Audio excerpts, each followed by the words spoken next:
અને હવે આગળ વાત કરીએ સુરતની, જ્યાં શિક્ષકોએ આરટીઈની કામગીરી સોંપાતા વિરોધ કર્યો છે। સમિતિના શિક્ષકોને આરટીઈની કામગીરીનો ઓર્ડર કરાયો છે। શિક્ષકોએ કામગીરીના ઓર્ડરનો વિરોધ કર્યો છે, તો આરટીઈની કામગીરી માટે જિલ્લા શિક્ષણાધિકારીને પત્ર પણ લખ્યો છે। ડીઈઓ ઓફિસે વધુ 91 જેટલા શિક્ષકોની માંગ કરી છે। બોર્ડની પરીક્ષા અંગેની કામગીરીમાં શિક્ષકો વ્યસ્ત છે। લાંબા સમય માટે 660 થી 700 જેટલા શિક્ષકો ફરજ પર છે। તો સુરત પ્રાથમિક શૈક્ષણિક મહાસંઘે ચીમકી પણ આપી છે કે ચર્ચા વગર ઓર્ડર કરાશે તો કામગીરીનો બહિષ્કાર કરીશું। ધોરણ 10 અને 12ના બોર્ડની પરીક્ષાઓ ચાલી રહી છે, જેમાં મારા 650 થી 700 શિક્ષકો આ કામગીરીમાં રોકાયેલા છે।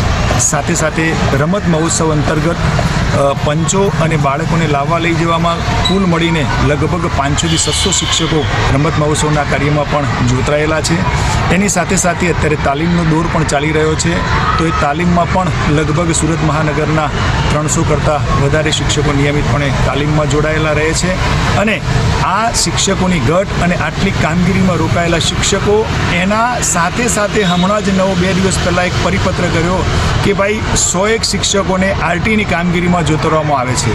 તો ભાઈ અમારા બાળકો સાથે અમને રહેવા દો, અમને આ વર્ગખંડમાં રહેવા દો, એવી મારા શિક્ષકોની વેદના છે।